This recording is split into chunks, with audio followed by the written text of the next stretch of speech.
¿Qué Buenas onda por acá? noches. Excelente. Bueno, pues gracias, querido. Vamos a comenzar en punto para darte la audiencia completa. Me voy a permitir iniciar esta sesión de Ángulo CNT. Ustedes ya bien conocen que es un espacio de análisis, reflexión, estudios y, por supuesto, un espacio que aporta a la comunidad internacional eh, diferentes tipos de investigaciones multidisciplinarias en la lucha contra el terrorismo.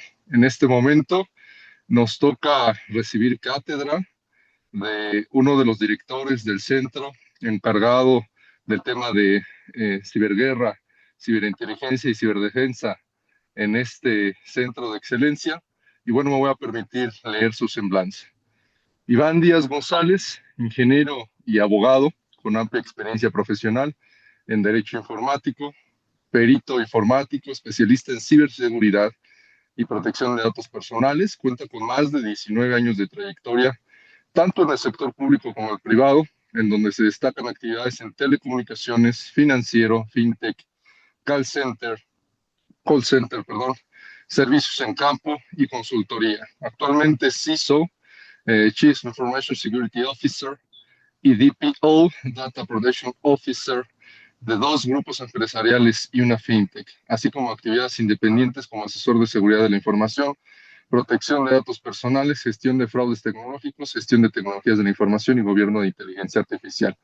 Durante su actividad profesional, ha apoyado en la certificación de diversas empresas en ISO 27001, ISO 20000, esquema de autorregulación vinculante, INAI protección de datos y PCI DSS. Iván cuenta con una amplia formación académica, con una ingeniería en sistemas computacionales, licenciado en Derecho, especialista en redes de computadora, maestría en gestión de tecnologías de la información, maestría en seguridad informática, diplomados relacionados a derechos de las tecnologías de la información y de la comunicación, diplomados especializados en oficial de cumplimiento en ciberinteligencia y es doctor en Derecho. Además, en su profesionalización ha contado con diversas certificaciones en materia de seguridad de la información, ciberseguridad, protección de datos personales, gobierno de tecnologías de la información, abogacía, auditoría de tecnologías, metaverso, ciberinteligencia, inteligencia artificial, entre otras. Las certificaciones que actualmente tiene activas son CIS, CISA, CIMS, ISO 27001, 2022, CIMP, IAP, IAGEP, IAP y CDPSE. Como perito está registrado en el Poder Judicial de la Federación con la especialidad en computación desde el año 2020 y también se encuentra registrado como perito en el CIME, Colegio de Ingenieros Mecánicos y Electricistas. Se especializa en presentación de pruebas de medios electrónicos, habiendo participado en procedimientos mercantiles, penales, administrativos, electorales, civiles y laborales. Y como abogado es socio estratégico de diversos despachos, liderando el área de Derecho Informático y Ciberseguridad. En la práctica educativa cuenta con más de 10 años de experiencia a nivel nacional e internacional como docente, creador de programas y materiales, ha participado impartiendo clases tanto en áreas de ingeniería y derecho en niveles diplomado, licenciatura, especialidad, maestría y doctorado, y por supuesto ha participado en varias instancias estratégicas de seguridad nacional del Estado. Sin más por el momento, querido Iván, como siempre, te doy una cálida bienvenida y es tuya la audiencia. Adelante, por favor, gracias. Muchísimas gracias, mi estimado. Pues no nos queda más que empezar este tema. Voy a presentar a ver si puedo. Por acá. Ahí ya se ve en pantalla. Según yo, sí. Sí, ya se ve. Sí, sí, ya lo vemos. Perfecto. El tema que vamos a abordar el día de hoy es algunas cuestiones relacionadas con el- las nuevas tendencias del terrorismo bajo los términos de realidades inmersivas y arquitecturas descentralizadas, que son comúnmente cuando lo vemos en temas tecnológicos, vamos a hablar de lo que es la web 3.0, vamos a hablar de temas de cadena de bloques, realidad virtual, realidad aumentada, metaverso. Hay que tomar en consideración que En la perspectiva mexicana ya se cuenta con la definición en el Código Nacional de Procedimientos Civiles y Familiares de estas tecnologías y que ya se pueden explotar de forma eh, libre en materia jurídica después de una modificación que se dio en la legislación hace un par de días, para ser específico, el día 14 de, de noviembre, en el Diario Oficial de la Federación sale una reforma que permite, entre otras cosas, hacer una alineación para hacer una supletoriedad con respecto al Código Nacional de Procedimientos Civiles y Familiares.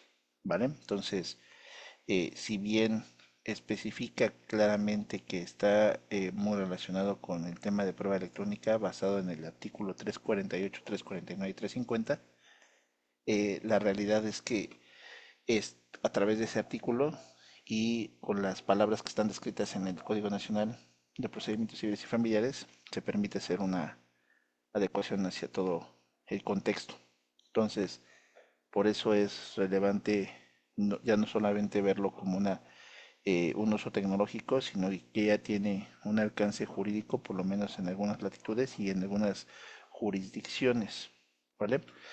Hay que analizarlo también con un análisis prospectivo. Ah, muchos de los análisis prospectivos que nos encontramos en el mercado están basados en el año 2030. Sin embargo, sí es importante dar un horizonte un poco más amplio debido a que los avances tecnológicos en el transcurso de estos días escuchamos de una supercomputadora en México. También tenemos unas nuevas noticias por ahí en Barcelona de una computadora cuántica disponible para uso general.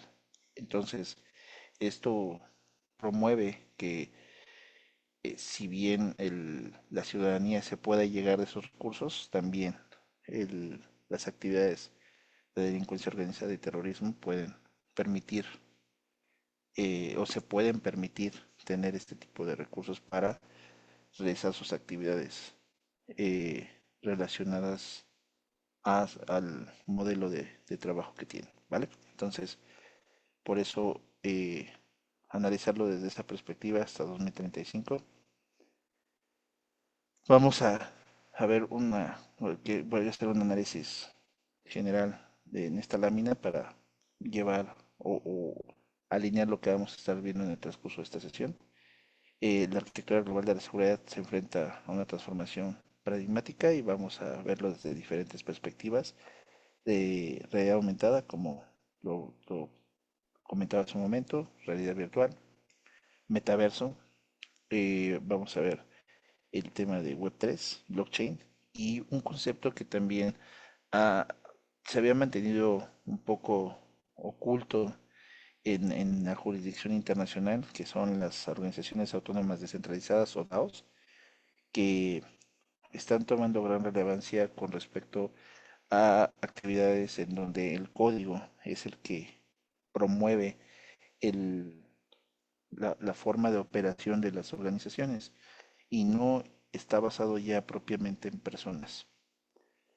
A diferencia de otras olas de ciberterrorismo anterior, centradas en propaganda y ciberguerra, la próxima frontera se define por la creación de ecosistemas digitales y esto lo podemos ver en muchos escenarios.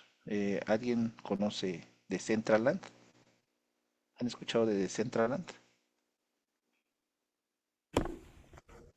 Buenas noches, profesor Jorge López. Sí, he escuchado, incluso tengo una cuenta en Decentraland, es para crear, ¿cómo se llamaría? Mundos o escenarios virtuales. Vamos a llamarle universos, Correcto, gracias. porque justo, y este es un tema bien relevante, porque en el espacio físico tenemos una claridad de la percepción de espacio-tiempo. Sin embargo, si nosotros lo vemos en medios electrónicos o en metaverso como Decentraland, tenemos podríamos hacer una definición perfecta de cuánto es un metro de distancia en en un modelo de estas características. Podremos definir exactamente la escala de lo que significa un metro. Igual tú, estimado. ¿Sería utilizar una especie de escala? Te lo pongo en una perspectiva diferente. Dentro de esa escala de lo que nosotros manejamos de un metro, podríamos meter la estructura de una casa. Eh, o sea, dibujar una casa dentro de lo que sería un metro, sí se podría diseñar, ¿estoy equivocado? Correcto, y aparte podríamos dentro del metro que se conceptualiza escalar, tomando un cubo dentro de esa casa que creemos, podríamos crear otra casa con las mismas dimensiones en una escala diferente Eh, bueno, en otra escala, claro que sí, y podríamos hacerlo así infinitamente. efectivamente. Y entonces la percepción escalar sobrepasa los límites y características de lo que es nuestro espacio físico. ¿Estamos de acuerdo? Así es. Porque Perfecto. tiene una presencia multidimensional el metaverso. O sea, no está dimensionado en nuestros mismos caracteres de tiempo y espacio, distancia, cosas que en la naturaleza real existen como mecanismos de medición. Es correcto, pero más allá de eso, hablaste de algo muy importante, Ton, el tiempo. El, la escalabilidad de tiempo en el metaverso es eh, condicional a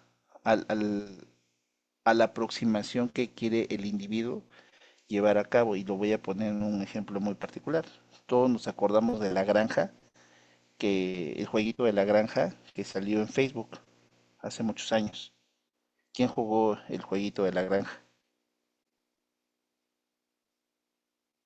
Nadie tenía su granjita. Ahora resulta que yo nada más era el único que jugaba. Farmville, ¿no? Se llamaba, ¿no? No me acuerdo cómo se llamaba, pero era una granja. Sí. Farmville. Farmville.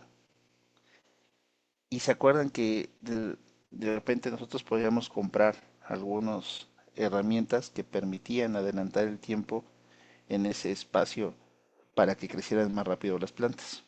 ¿Estamos de acuerdo? Ahora, si nosotros eso lo llevamos a una realidad en donde los agentes terroristas y los agentes de delincuencia organizada pueden promover en espacio-tiempo infinito, en espacio-tiempo condicionado, para que una persona cuando entre de primera instancia al metaverso o universo en el que se está viendo inmerso e involucrado, puede provocar que se lleven a cabo diferentes acciones y esto sin tomar en consideración que se puede integrar con otras tecnologías como la inteligencia artificial, que ya no solamente cambia la percepción espacio-tiempo, sino que permite dar un seguimiento específico sobre los atributos de una persona con respecto a ese, esa percepción de espacio-tiempo en la cual se está involucrando ese usuario. Y entonces las limitantes que podríamos llegar a tener en el espacio físico de únicamente tener a una persona en un espacio eh, dirigido para una actividad en particular, puede permitir que a través de estos multiversos o estos universos se pueda crear un espacio multidimensional para que no solamente la información o los mecanismos de integración se ejecuten para una persona, sino para muchos grupos de forma asíncrona y con base en las necesidades de cognición de cada uno de esos individuos. ¿Estamos de acuerdo que eso puede pasar? Bien, entonces, en ese estricto sentido, vamos a seguirle por acá. A ver, ¿qué me pasa? Estamos presenciando el nacimiento de una capacidad operativa híbrida.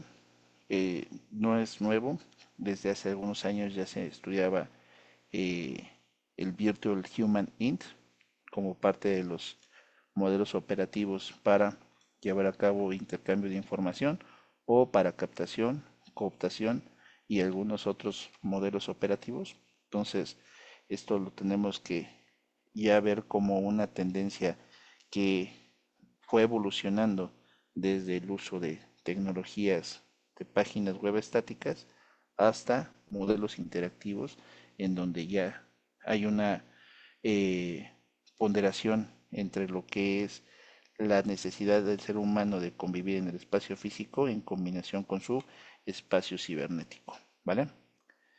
Estados presenciales, donde la planificación táctica se perfecciona en gemelos digitales de alta fidelidad, que esto es lo que denominamos hiperrealismo.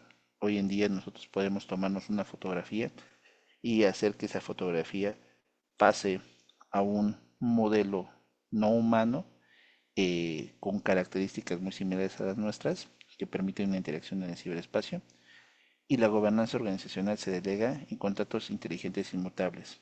Este es por eso hice mucho hincapié en el segmento anterior sobre las DAO, en donde ya no solamente estamos dándole el poder al programa de cómputo para que tome decisiones basadas en un sí o no, un falso o un verdadero, sino que también le damos la posibilidad de que a través de un conjunto de variables que se encuentran en el espacio-tiempo fijo o físico, más el conjunto de variables que se encuentran en el ciberespacio, más la combinación del conjunto de variables de estos dos ambientes, se pueda provocar decisiones en donde ese código va a permitir que se ejecuten sin ninguna restricción y bajo las reglas que se ejecutan en el metaverso o en el universo, pudiendo socavar las reglas que se encuentran en el espacio físico. Como por ejemplo el hecho de que la regla de que en un metro caben 10 personas se puede extralimitar permitiendo que se haga un crecimiento de ese espacio únicamente por la condición de que se hayan llenado los 10 espacios disponibles. Entonces, este tipo de situaciones nos permite que veamos o tengamos que analizar el metaverso a través de otras condiciones de operación. Los protocolos, los vectores principales que nosotros tenemos que analizar es la inmersión psicológica táctica.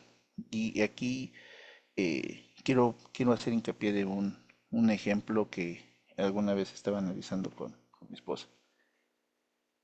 Veamos, el tema, ¿ustedes saben por qué una persona ciega puede en algún momento generar un reconocimiento de colores a través de sus manos?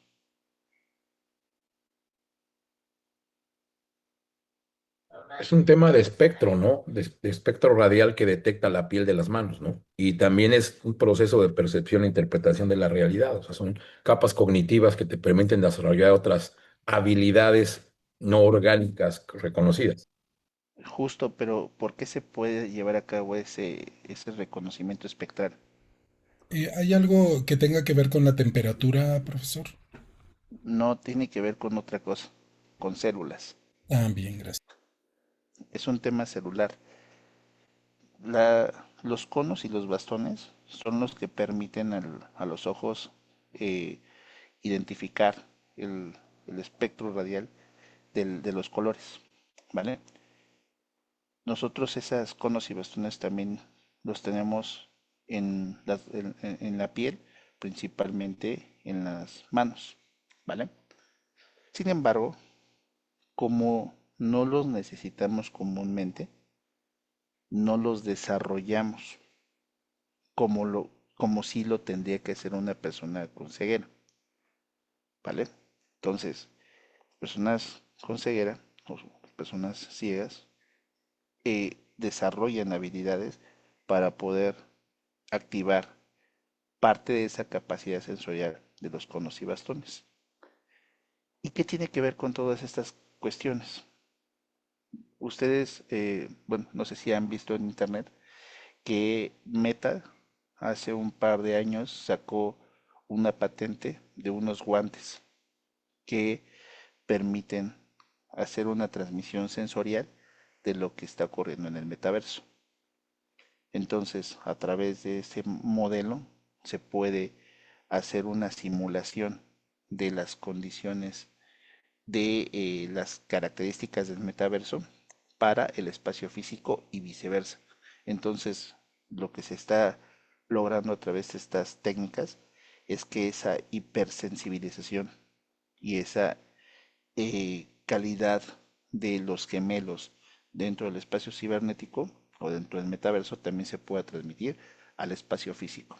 Pero está basado en todas esas teorías en donde también se pueden llevar a cabo actividades de sensorialización para generar actuadores en el cuerpo humano y que tampoco es nuevo. No sé si se acuerdan hace muchos años de lo que son las drogas auditivas. ¿Alguien se acuerda de de esa situación? Sí, que la frecuencia musical genera ciertas sobreestimulaciones a ciertas áreas cerebrales que generan dopaminas, cierto tipo de hormonas que el cerebro detona a través de esos estímulos. La música es un área estratégica, inclusive algunos especialistas en guerra cognitiva reconocen que la guerra cognitiva se puede llevar a través del espectro sonoro para hacer cambios emocionales programáticos en las personas y sensoriales. Sí, la música es biorrítmica y entonces nosotros podemos generar alteraciones en en las glándulas del cuerpo a través de estas actividades. Si nosotros lo llevamos al espacio cibernético, hay que tomar en cuenta que el modelo del sonido en el espacio físico está basado en ondas continuas o en señales continuas, mientras que en el ciberespacio se encuentran en señales discretas. Estas señales discretas pueden generar estímulos de forma específica en un momento, en un instante específico de tiempo para crear ciertas acciones que pueden ser baja o nulamente percibidas por por el usuario. El claro ejemplo de ello es que existen ciertos sonidos que están en un espectro de sonido que no son perceptibles y que permiten, si nosotros tenemos desconectados nuestros audífonos, permiten desbloquear ciertos aparatos que son sensibles al sonido, ¿vale? Como por ejemplo las alarmas de las casas, ¿vale? También permite que se le puedan generar instrucciones a dispositivos como Alexa. No sé si por ahí hay un video en internet de un estudio que se hizo en una universidad europea en donde a través de este tipo de sonidos se le pueden mandar señales e instrucciones a Alexa o a los dispositivos tipo Alexa para que ejecuten ciertas acciones en la red en la que se está trabajando, ¿vale? Entonces, si vemos todos estos elementos en donde ya hay una interacción constante en el espacio-tiempo de lo que no controlamos y que se encuentra codificado y que está basado en señales y que está basado en las condiciones psicológico-tácticas, pueden modificar la forma en la que tenemos que analizar los modelos de operación de los grupos terroristas, ¿vale? Otro tema es los desafíos jurisdiccionales y la resistencia a la interdicción. En este sentido, tuvimos una gran oportunidad como mundo, como estados-nación, a través de de la evaluación de la Convención de Budapest para crear actividades de punibilidad. Sin embargo, se perdió esa gran oportunidad al no hacer un análisis profundo de todos los tipos de conductas típicas que se pueden cometer tanto en el ciberespacio, en el espacio físico y en la combinación de los dos espacios. Entonces, hoy en día tenemos una limitante sobre las conductas típicas calificadas y que tendrá que ser evolucionando o que tendrá que ir evolucionando conforme tengan un efecto negativo hacia la ciudadanía, ¿vale? Entonces, en en este aspecto, vamos a ver cómo se ha ido evolucionando de forma morfológica el terrorismo digital. Como lo comentaba al principio, tenemos una evolución así como ha ido evolucionando la web, también se va a ir evolucionando las formas en las que los grupos terroristas atacan o ocupan esa infraestructura tecnológica. De primera instancia, pues tenemos la web 1.0, que es las páginas web estáticas, en donde nada más veíamos información que se programaba en modelos tipo HTML con algunas características de movilidad dentro de la página, pero al final estáticas, en donde los grupos terroristas utilizaban bibliotecas digitales pasivas para llevar o difundir el mensaje ideológico y técnico, ¿vale? Entonces eran páginas en donde se transmitía cierta información, ponían ciertas imágenes y podían irse cambiando con respecto al tiempo.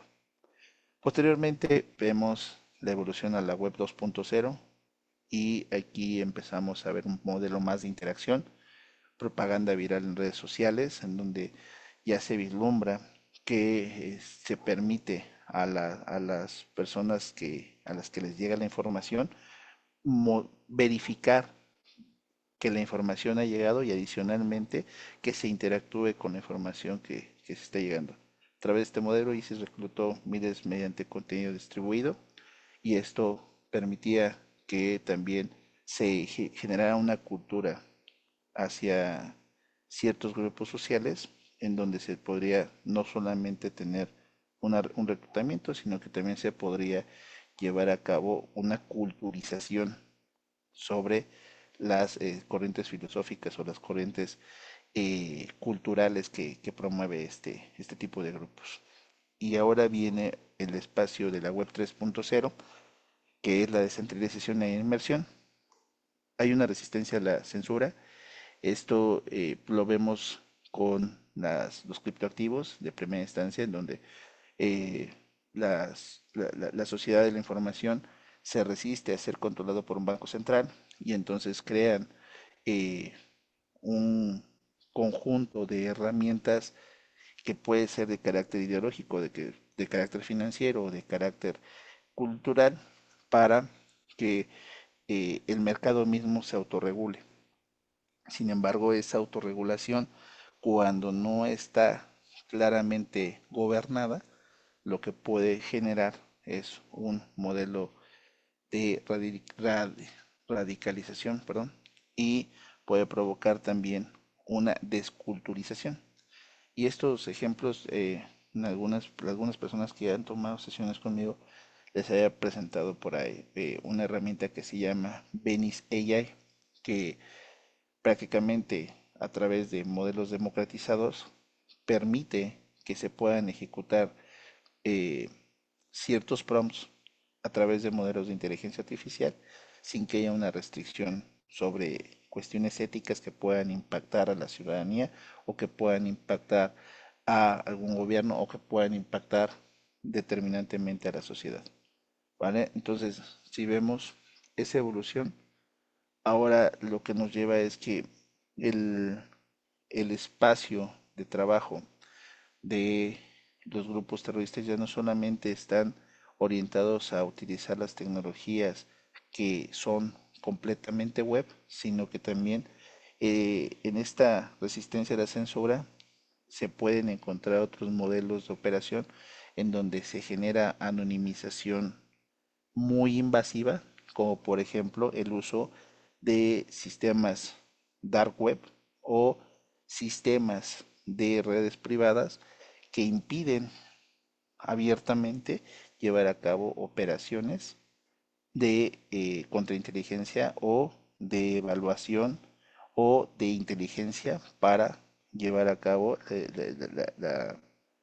minimización del impacto sobre el terrorismo. Y esto veámoslo desde diferentes perspectivas. Comúnmente, cuando hablamos de Deep y Dark Web, se nos viene a la mente la red Tor. ¿Alguien sabe si existe otro tipo de redes adicionalmente a la red de Tor o las redes Onion? Y si las redes, y la segunda pregunta, ¿las redes Onion son lo suficientemente privadas? Pregunta para todos. Chicos, ¿qué opinan? Bueno, según la naturaleza de cualquier transmisión de información, datos por cualquier vía, toda transmisión es intervenible, hasta las palomas mensajeras. Es el concepto natural de cualquier transmisión. Entonces, desde el punto de vista general, todo tiene trazabilidad, aunque va mutando ahora con las IP Ghost y todas las modernidades, todo deja un rastro de trazabilidad pericial y auditable. Ese es mi Es punto. perfecto, Ton. Entonces, lo que dices es que Tor no es completamente privado, ¿correcto? No, no es completamente privada. Inclusive, nos hayas comentado en clase que hay una trazabilidad y de reconocimiento de IP inclusive para las transacciones, ¿no? Cuando quieres hacer transacciones de cualquier tipo o estructura, pues hay un reconocimiento digamos, entre la misma gente que procesa artículos, información, tecnología, lo que sea, hay un proceso de reconocimiento. Perfecto. Entonces, Pero, en, e- gracias, dígame, profesor. Usted dígame. preguntó de algunas otras redes. ¿Las VPN se consideran de este tipo o no?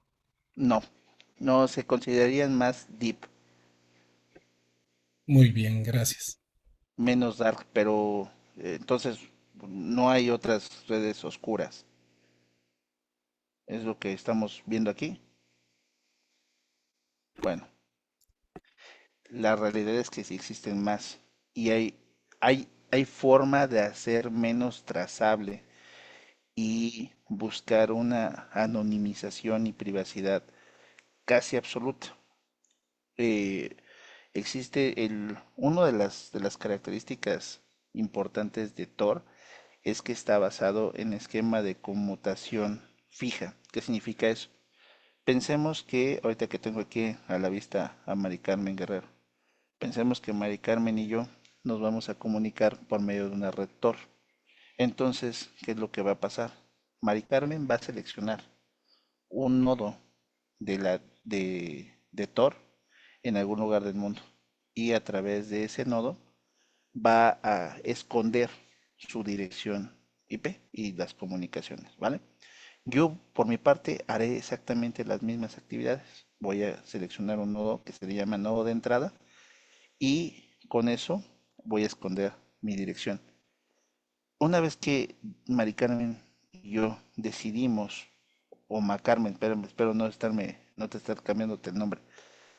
No, Este, es correcto, Iván. Mari Carmen o Carmen, muchas gracias. una vez que decidimos comunicarnos, lo que se va a generar es un tubo de comunicación a través de nodos de operación y nodos de salida. Entonces vamos a generar un tubo que va a quedar estático entre Mari Carmen y yo. ¿Ok? Entonces, si un agente de inteligencia logra intervenir el punto de salida de la información, puede llevar a cabo una investigación del punto de conexión, ¿vale? Entonces, todo eso queda completamente a un árbitro de lo que comentaba Otón, donde se puede llevar a cabo una investigación, ¿vale? Pero, ¿qué pasa si tuviéramos un canal de comunicación en donde cada vez que yo mando una palabra de mi comunicación, lo mando por otra vía o lo mando por otro canal? Y lo voy a poner en este ejemplo. Otra vez Mari Carmen y yo nos vamos a comunicar. Mari Carmen se encuentra en, este, se me fue el nombre, en Morelos, ¿vale? Yo en Ciudad de México. Entonces, le voy a mandar 50 paquetes, ¿vale? El primer paquete yo hago que se vaya por la carretera México-Cuernavaca por la pista. Luego, el segundo paquete hago que se vaya por la México Libre a Cuernavaca. La tercera hago que se vaya por Puebla y que dé una vueltezota y que llegue por Cuautla y que baje a Cuernavaca. Y por cada paquete que yo voy mandando, le voy generando una ruta diferente.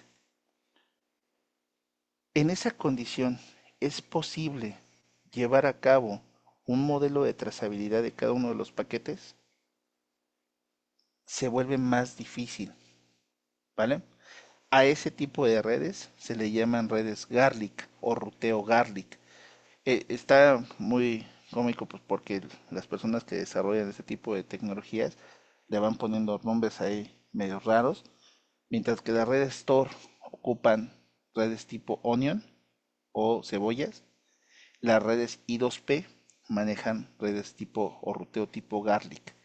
Y es importante entender que ese tema de garlic es por los dientes de ajo. Cada diente tiene sus propias características y va a tener su propia desviación. Y pareciera que con esto ya tenemos una seguridad bastante estratégica para llevar a cabo estas actividades, pero hay un siguiente nivel. El siguiente nivel son las redes Freenet, en donde ya se generan comunicaciones preestablecidas peer-to-peer de alta seguridad y alto cifrado, en donde solamente se va a poder conectar una vez que se conoce las características completas de la conexión. Es un nivel mayor, como lo comentaba Jorge, podría ser como una VPN, pero con esteroides, ¿vale? Entonces, tenemos muchas tecnologías que están orientadas a que se descentralice la, la operación de enrutamiento ocupando los propios canales que ya están previamente establecidos. ¿Vale? ¿Sí queda claro? Sí, Entonces, gracias. entonces, si vemos, esta parte que vemos aquí en la pantalla solamente es la puntita del iceberg, sin meternos en la teoría esta del iceberg con el deep web, dark web, todo este rollo que nos puede llevar hasta el fog del internet en donde estamos hablando de mandar mensajes a nivel código programático, código de programación, eh, que sí es posible hacerlo a través de los protocolos que previamente están constituidos en internet, ¿no? Más allá de esta teoría de la web 3.0, necesitamos ver que existen tecnologías que ya trascienden desde hace algunos años y que permiten a las diferentes entidades actoras dentro del mercado llevar operaciones que son diferenciadas y que tienen otro tipo de, eh, anonimización y privatización y que lo hacen privado con respecto a la necesidad de lo que vamos a estar transmitiendo.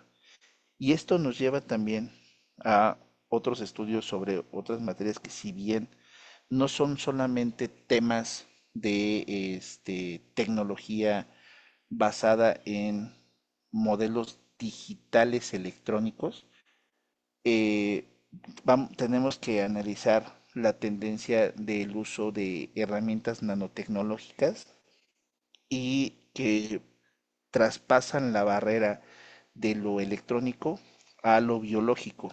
Por ejemplo, tendríamos que empezar a analizar otros modelos como el CRISPR.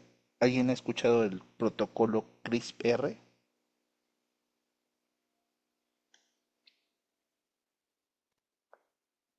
chicos?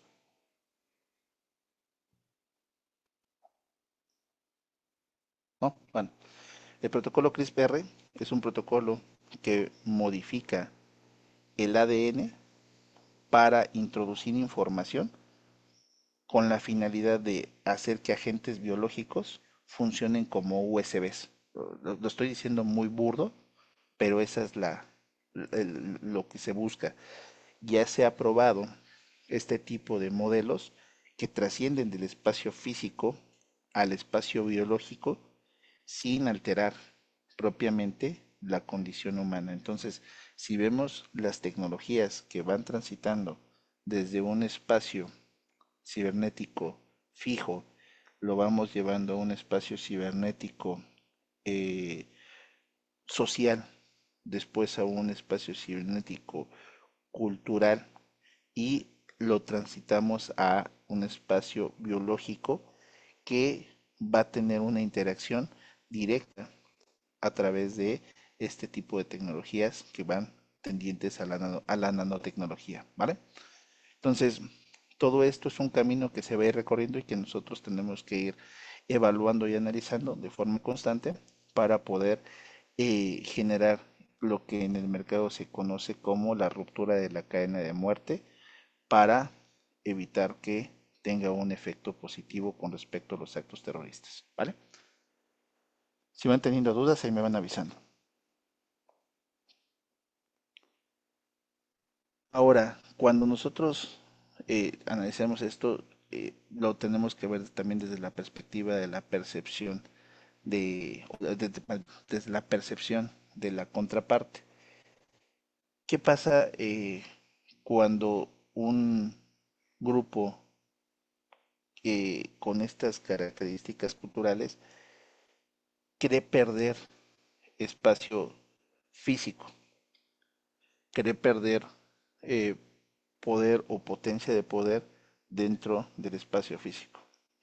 El espacio digital le genera una apertura para no depender de las características de lo que ha perdido y potencializa sus actividades en un dominio que tiene baja regulación, que permite el anonimato, que permite la privacidad, y de aquí es que se da una tendencia como ejemplo sobre el califato virtual. Este es un ejemplo de cómo una vez que se ha perdido el, la, la percepción de necesidad del espacio físico, se puede lograr utilizar el ciberespacio como un modelo para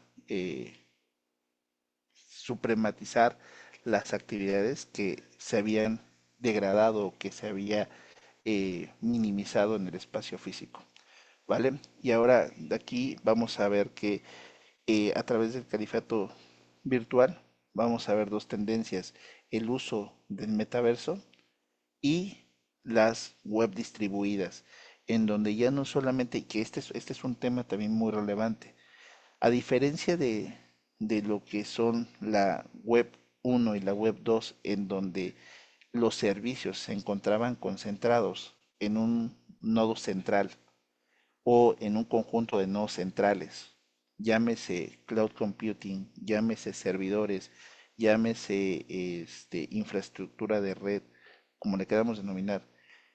A diferencia de esas estructuras, cuando hablamos de cómputo distribuido, hoy todos los participantes de una red son posesionarios del procesamiento de información para llevar a cabo las actividades en cada uno de sus nodos de forma separada o de forma conjunta. ¿Qué significa esto? Más o menos, y lo voy a explicar en un contexto mucho más real. Para, para entender este modelo, todos conocemos lo que es una tanda. ¿Sí conocemos la tanda? ¿Cómo funciona una tanda? Sí, profesor. Sí, Pensemos, vamos a llevar el ejemplo del terrorismo a una tanda, ¿vale?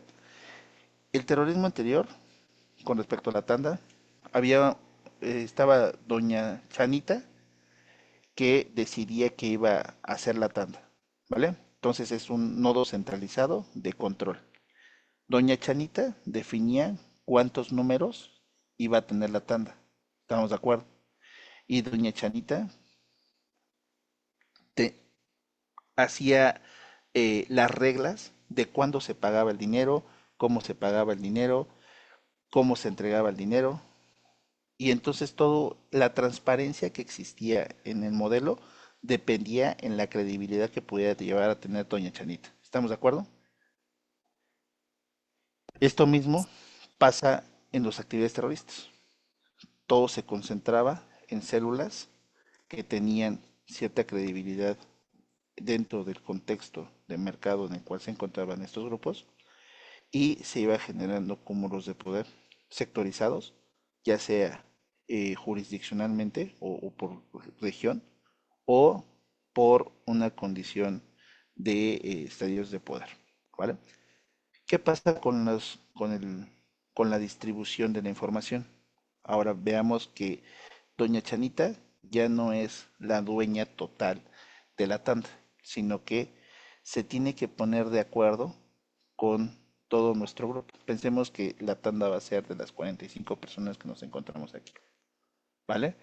Entonces, la obligación de doña Chanita es ahora darles una libreta a cada uno de nosotros en donde únicamente lo que va a hacer doña Chanita es distribuir y alinear o generar la gobernanza de las reglas de operación.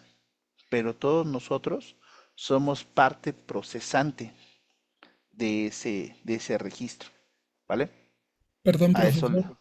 ¿Esto dígame. sería similar a lo que ocurre con los blockchains, los Ese es activos bloque. virtuales? Gracias. Exactamente, justamente lo que estoy explicando es con tandas, los blockchain. Gracias. Entonces, en ese modelo, todos somos parte de ese procesamiento de información. Y doña Chanita lo único que está haciendo es definir el gobierno de esas operaciones, más generar un modelo de trazabilidad y culturización para que se respeten esas reglas. Entonces, en esta prospección, ya llevándolo al tema terrorista, el problema que tenemos es que desde un punto central, a través de los modelos como el califato virtual, se puede lograr que haya una persona o un grupo de personas que solamente estén alineando o generando las reglas de gobernanza, mientras que se potencializa y se disemina la información en múltiples partes y en múltiples modelos computacionales que se encuentran distribuidos en todo el mundo sin la necesidad de que se concentre la información en un solo lugar. ¿Vale? ¿Sí queda claro?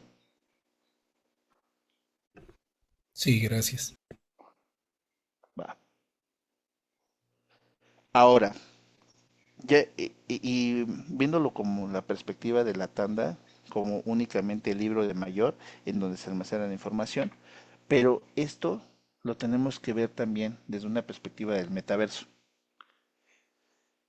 Ya no solamente es que se resguarda la información, sino que todos estos modos de gobernanza requieren de estar monitoreando, controlando y supervisando la forma en que se lleva a cabo estas operaciones y fomentando los mecanismos para que se sigan cumpliendo y que se transmita de nodo en nodo o de persona en persona o de entidad en entidad esas características operativas que se están requiriendo. Entonces, de aquí es que nosotros tenemos que analizar el metaverso. Ahora, si yo les pidiera que definiéramos el metaverso, ¿ustedes qué me dirían que es el metaverso? ¿Qué significa el metaverso?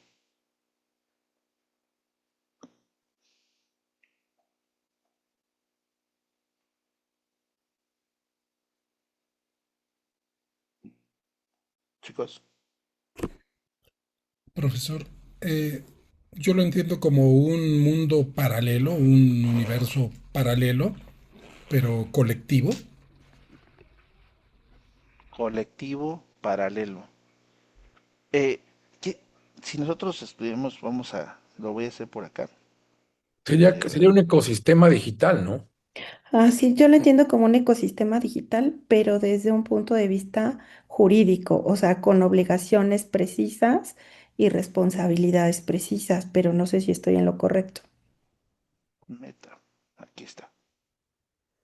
El prefijo meta proviene del griego y tiene varios significados, principalmente más allá de, después de o cambio. Su uso denota un nivel superior de abstracción o un estado ulterior.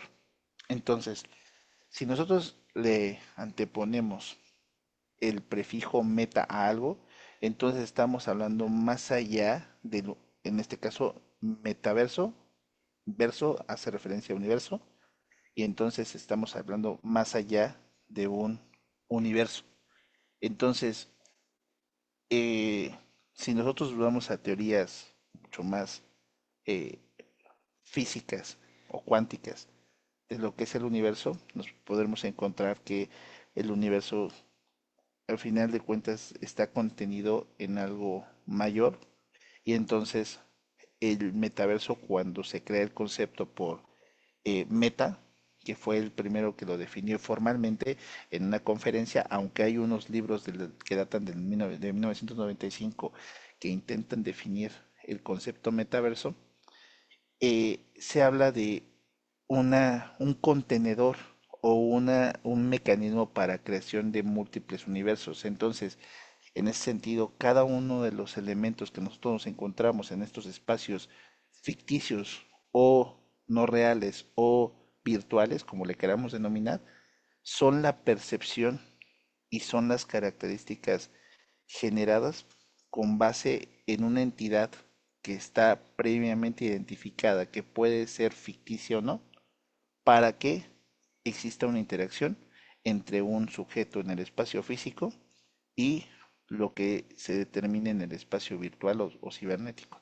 Entonces, si nosotros queremos entender el metaverso, necesitamos verificar que cada uno de esos espacios que nosotros vemos en Decentraland, en Second Life, en Roblox, al final de cuentas terminan siendo un universo que está basado en un conjunto codificado, en donde hay una regla de general y por ende, aquí por eso le pongo que es un teatro de operaciones.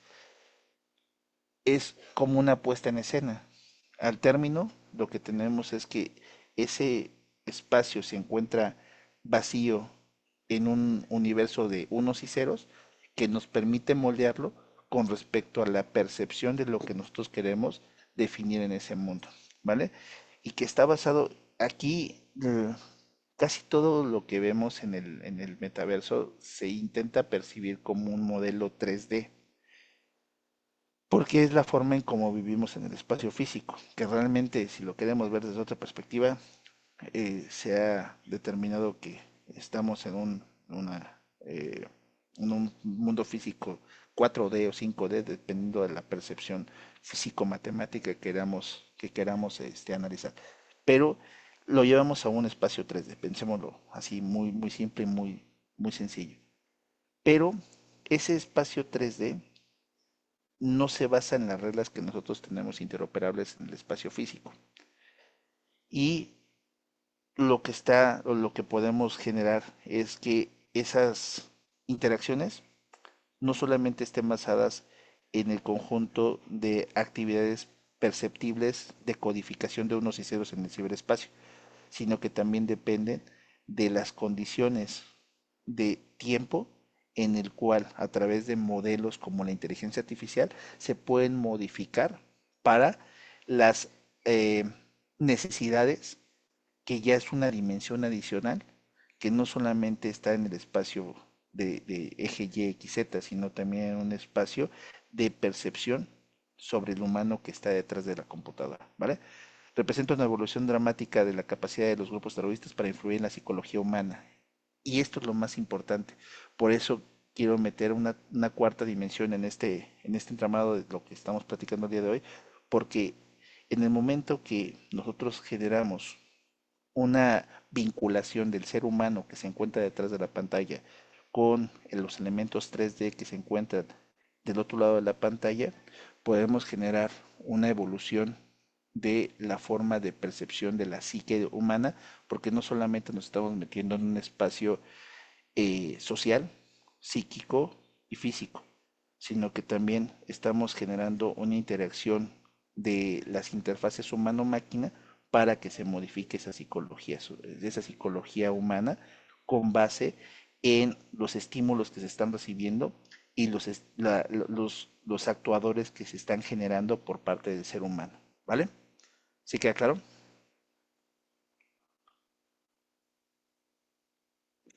Sí, Vale, ahora en este sentido tenemos varios ejemplos. Uno es el tema de presencia y empatía dirigida. La investigación se define la presencia como la sensación subjetiva de estar físicamente ubicado en un entorno mediado por tecnología, que la mediación que pueda llevar a cabo la tecnología estará basada en el conjunto de reglas que ya sea una empresa o un conjunto o grupo de personas creen con base en este metaverso. Las experiencias de realidad virtual generan respuestas fisiológicas indistinguibles de las experiencias reales. No sé si alguna vez han ocupado los Oculus y han puesto los videos de realidad virtual en donde una persona está videograbando cómo está en caída libre. Entonces, la percepción y el conjunto de actuadores que tenemos en el cuerpo generan eh, una idea de que nosotros estamos en esa realidad que es una realidad simulada. Ahora, si nosotros generamos esto a través de actividades terroristas, se puede ejemplificar que las personas que están siendo inducidas a través de este tipo de tecnologías se pueden hacer autoperceptivas sobre esa tecnología, sobre ese video o sobre esas características que están siendo expresadas en ese modelo de realidad virtual. Segundo efecto Proteus, la apariencia y características de un avatar influyen en el comportamiento del usuario. Los grupos extremistas permiten adoptar identidades idealizadas de guerreros o mártires. Eh, y esto, por ahí, cuando se crearon los primeros avatar, este, hiperrealistas, yo me acuerdo mucho de una persona que conozco que se autorreflejaba con un traje este, grande, rojo y que lo hacía ver con músculos, ¿no? Entonces, este tipo de cuestiones en donde la gente se autopercibe eh, genera una alineación donde se modifica la psique, no solamente desde la perspectiva social, sino hasta de una perspectiva psíquica que puede cambiar hasta la forma en la que su característica física se desenvuelve en el espacio. Y esto es tan sencillo como que para una persona que opera detrás de una pantalla le permite hacer más actividades de las que no podría llevar a cabo en el espacio físico por la cuestión de que se pueda percibir como una burla. Y esto veamos algunas personas que hoy en día salen a las calles vestidos como personajes de anime, sin denostar su preferencia. Pero todas esas actividades que nosotros vemos que se pueden hacer en el ciberespacio transforman la psicología de ese ser humano. Y por último, como ejemplo, tenemos el reclutamiento social. Los reclutadores identifican a jóvenes vulnerables, entran en las relaciones de confianza mediante actividades lúdicas y gradualmente introducen contenidos radicalizados. El mejor ejemplo de esto es el Free Fire, ¿no? Y estos juegos en donde su principal objetivo es el generar estrategia para el Capture the Flag o algo parecido, en donde grupos terroristas, grupos de delincuencia organizada han creado eh, centros de campaña para cooptar y captar eh, chavos menores o personas que se puedan sentir atraídos por este tipo de escenarios, ¿vale? En impacto psicológico, los grupos terroristas diseñan experiencias inmersivas que colocan al usuario dentro de narrativas de victimización. Un recluta no simplemente ve un bombardeo, puede experimentar el caos, el ruido, el sufrimiento de manera visceral. Y esto, vamos, los audífonos que se venden el día de hoy generan un mecanismo de inmersión, los monitores 8K que también permiten generar un reflejo hiperrealista, los Oculus y algunos otros aditamentos que permiten la interacción humano-máquina en una interfaz altamente eh, interactuable, ¿vale? El tema de los gemelos digitales permite también generar una planificación y para eso podemos ver algunos ejemplos, como por ejemplo el modelado de objetivos, la simulación de escenarios y la ejecución de esos escenarios. En este sentido, necesitamos ver que los modelos de realidad virtual y los modelos de realidad aumentada ya no solamente son un mecanismo para realizar modelos de reclutamiento, de computación o algunas otras actividades que son pasivas, sino que también permiten ya hacer que que los usuarios se vuelvan un elemento activo dentro del modelo de operación de este tipo de grupos. ¿Vale? Aquí hay algunos ejemplos ya mucho más claros, como es los simuladores de manejo de armamento, coordinación de unidades, como lo comentaba, en herramientas o en juegos o videojuegos que generan escenarios. Un ejemplo que hace poco me tocó ver fue una extensión de un videojuego, no voy a decir el nombre, que hace una simulación de una ciudad en Sinaloa, ¿no? Este pilotaje de drones con ciertas características y no nos vayamos tan lejos. El el GTA es una percepción hiperrealista de los grupos delincuenciales en ciertas zonas y barrios de Estados Unidos, ¿no? ¿No? Y hay un caso, ¿no? Del muchacho que se entrenó con un simulador de manejo de carros de Fórmula 1 y debutó en la Fórmula 1, ¿no? Correcto, pero esto mismo lo están ocupando los grupos delincuenciales y los grupos terroristas Para entrenar. para entrenar a personas en estrategias en ciudad, estrategias en ciertas poblaciones, en manejo de armas de fuego, en vuelos de aeronaves no tripuladas, con evaluación de cargas, para simulación. No sé si han visto, hay un simulador en Oculus que te permite llevar a cabo eh, análisis de fórmulas químicas para ver sus efectos, ¿no? Si bien está limitado a a la cantidad de elementos químicos que se encuentran distribuidos en la plataforma, te permite generar modificaciones estructurales sobre los elementos químicos para ver su afectación, ¿vale? Entonces, sí está mucho más allá de lo que éticamente podría estar permitido, ¿no? Y se vende de forma libre en la tienda de Oculus o de Meta, como quieran ver. Con esto tenemos también nuevos vectores de ataque, terrorismo virtual y metacrimen, ataques a la integridad digital. Esto vemos, no sé si escucharon que hace un par de días se cayó AWS y varias páginas en internet. Eh, Esto se da por un ataque a una estructura principal que es Cloudflare y que se lleva a cabo a través de ataques coordinados, Distributed Denial of Services, para caída de infraestructuras masivas, ¿no? Esto no es la primera vez que pasa. eh, Hace un par de años se suscitó una situación similar. Por ahí, como casos de estudio, tenemos el caso o el Denial of Service denominado Marai, que ocupaba cámaras de vigilancia eh, desarrollados o fabricados en China y que tenían una baja seguridad y que permitía que los atacantes se conectaran de forma masiva para atacar una infraestructura crítica, ¿no? Por otro lado tenemos violencia sexual virtual, agresiones donde avatars son tocados o violados mediante retroalimentación áptica.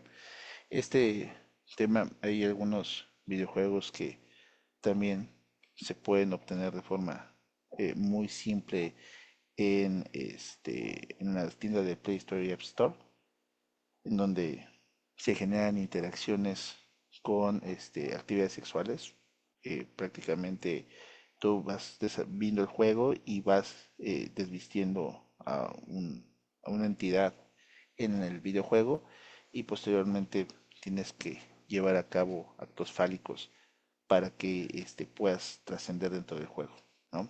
Entonces, eh, esto también llevándolo al contexto también físico, Hace algunos años me tocó generar un análisis de eh, un modelo operativo en Europa Media, en donde se vendía accesos para generar mutilaciones a personas reales en, en un lugar distante a través de comandos y uso de telemedicina. Muy similar a este tipo de cosas, nada más que acá es un tema potencialmente simulado, pero con una actividad hiperrealista. ¿Vale? Deepfakes y avatars de inteligencia artificial, suplantación de identidad de líderes mediante videos o apariciones holográficas. Esto ya es el tema de deepfakes ya es muy conocido en el mercado. Hoy con una aplicación que es gratuita en internet que se llama OBS, se puede lograr ciertas actividades para hacer simulaciones de una cámara web que permita una interacción. Esto también pues, están los modelos AR de realidad aumentada en donde se puede cambiar o distorsionar la figura del rostro, ¿vale? Y por el tiempo, hasta aquí me voy a quedar. eh, Nada más faltó ver. Bueno, no, también está en la mina porque esta es la última.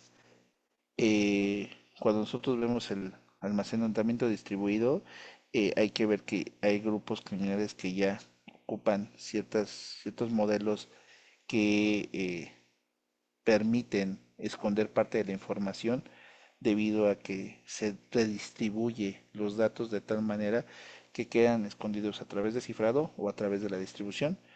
El de los más utilizados es el IPFS, con 35% de contenido extremista, ZeroNet, 25% de uso terrorista, Matrix Element, 20% para comunicación y Airwave con 20% de crecimiento en el uso de este tipo de actividades, ¿vale? Entonces, si vemos el uso de las tecnologías distribuidas, cada vez está más en vanguardia, no solamente para actividades legítimas, sino también para grupos que pueden estar llevando a cabo actividades delictivas o actividades de actividades terroristas. De mi parte es cuanto, agradezco mucho la atención y el espacio de tiempo para estar aquí con ustedes. Si tienen alguna duda o comentario, con todo el gusto del mundo lo atiendo. Oye, Iván, ¿y el modelo este de la nueva red 764 lo consideras un modelo terrorista a los nihilistas? Es un modelo metacriminal. Todavía no lo podría percibir como una actividad propiamente terrorista porque está mucho más orientado para actividades criminales. Ok. Que en algún momento cuando ya se clasifique de forma mucho más adecuada y propia las actividades terroristas que tienen un impacto dirigido, potencialmente sí se podría calificar de esa forma. Sin embargo, ahorita el tratamiento es de metacriminalidad. ¿Vale? Ok. Mi querido Iván, muchísimas gracias. Yo creo que llegamos a finalizar esta sesión. Como siempre, gracias por el conocimiento que nos compartes, técnico, estratégico y a muchos niveles. Y esperamos verte en otra sesión de Ángulo CNT. Gracias a todos, colegas. Nos vemos hasta la próxima.